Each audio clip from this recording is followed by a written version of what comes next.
Hello, hello, my beautiful, brave listeners. Welcome back to Jeremy Spreads It, the podcast where in season 2 it's all about LGBTQIA plus dating, love, and relationships. And in this episode, it's part 2 of dealing with rejection and heartbreak.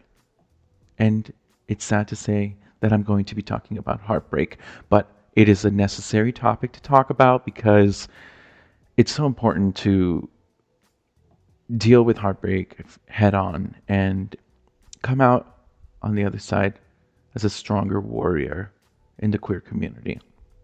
Okay, I'm Jeremy Spedams, lover of love, a survivor of 11 serious relationships, and your emotionally available guide through the wonderful world of dating, rejection, and everything in between.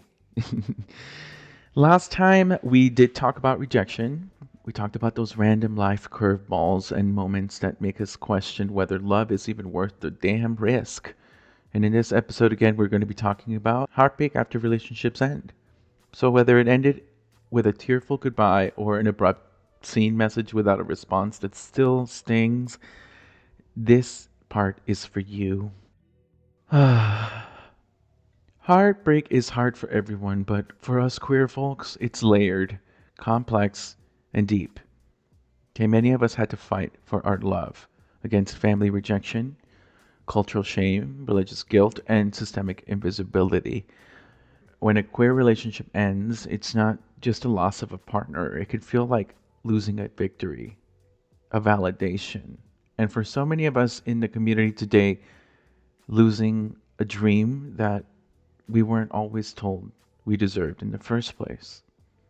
So, if you're dealing with heartbreak or ever have, and your heart feels like it's been put through a meat grinder and then showered in lemon juice, you're not being dramatic. You're being human. And queer heartbreak is heartbreak on hard mode, baby. But I promise you this, you can and will survive it.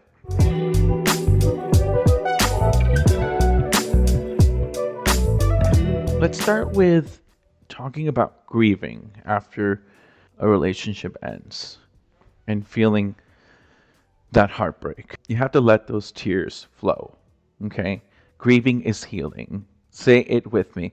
Grieving is healing. There's no point in lying to yourself with that toxic, I'm fine energy if you're sobbing every time you're reminded of your ex's favorite things, or when you continue to grocery shop where you shop together while in the relationship and find yourself frickin' crying the whole way through. And then still telling yourself, I'm fine, I'm fine. No. Throw that out the window and just allow yourself the space and the time to let yourself feel the heartbreak, the ugliness, and all. Sob in the shower, cry in the club bathroom, write a long journal entry, listen to those ballads that adds a little drama to your sorrow. Whatever you need to do to feel your feelings fully, do it. Just don't drive your neighbors crazy or turn that sorrow into anger, because that can have detrimental effects on your own mental health as well as your own safety and possibly the safety of others. Many a times I've left heartbreaks let me just do some crazy things, and I can't even begin to say how crazy, but I just, looking back at it, I could have dealt with a lot of that more positively and in ways that I can probably guide you today.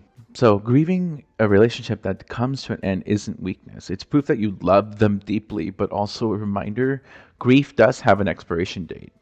If you're still not eating and not sleeping and your vibe is off more than 3 months straight, please consider talking to a therapist, because that's not just heartbreak. You might be going through complicated grief and you deserve real help to get out of that. So consider that if you haven't really gotten over the grieving period after a relationship ends. So I'm not just telling you to pretend to be okay. When you grieve, you're giving yourself permission to feel everything and then slowly come back to life.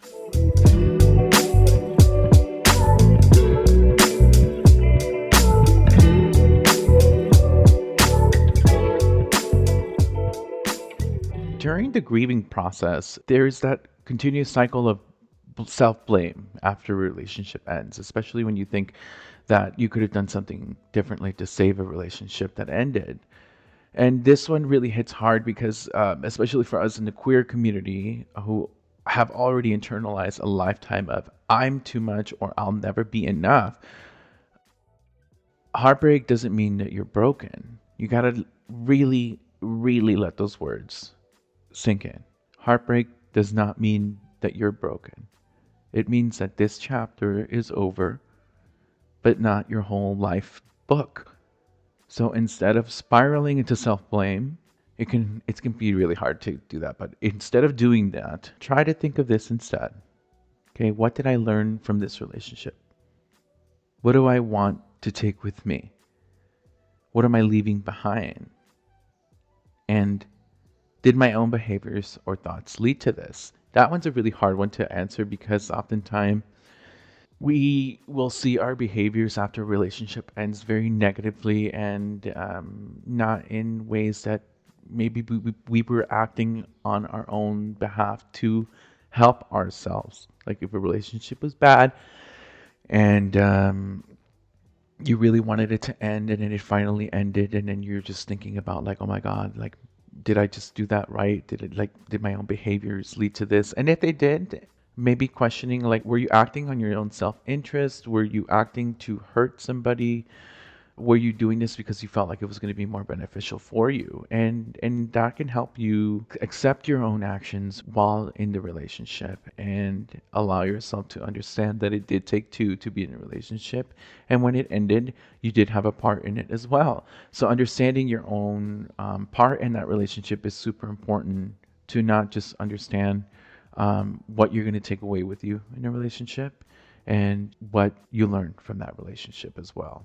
When you're breaking the cycle of self blame and you're seeing the relationship for what it was, it's going to foster growth in yourself and your spirit, and lead you to a place where you feel gratitude for the lessons you learn and grace for your past self who was just trying to love somebody the best way that they knew how.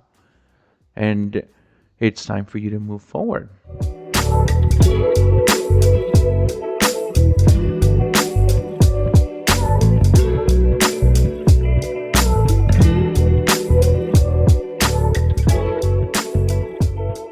So now let's seal this healing lesson with a little action. I want you to either think about or write down one thing you'll do to support your healing if you are going through heartbreak, or the future self of you that may eventually go through heartbreak. So this can be small. You can text a friend and schedule a chit chat session, start therapy, unfollow that ex, buy that vibrator that you've been eyeballing, sign up for poetry class, or finally start collecting the things that bring you most joy. The point is, take your power back after heartbreak. Don't let this breakup or end of the relationship define your future. Let it refine it. I know what it's like to sit alone with your emotions after breakups, wondering if the pain will ever stop or the tears are ever going to dry up. I know what it's like to feel like you'll never feel love that pure again. But also know this, you absolutely will. Because heartbreak doesn't mean the end of love. It just means the beginning of loving yourself more deeply than you ever had before. So remember, cry, mourn, write, sing, laugh, dance again, swipe again, and try again. Because even after heartbreaks, we are also worthy of love. Every version of us. Heartbroken, healing, or whole. So that's it for part 2 of episode 5, dealing with rejection and heartbreak. Thank you so much for listening. And if no one has told you today, you're doing great. We're all doing great, okay? Give yourself a pat on the back. If you're experiencing heartbreak, it won't last forever. And the version of you that comes out on the other side, honey, they're going to be legendary. Until next time, feel those emotions, stay strong, and as always, spread queer information fiercely and wisely. Bye, Felicia.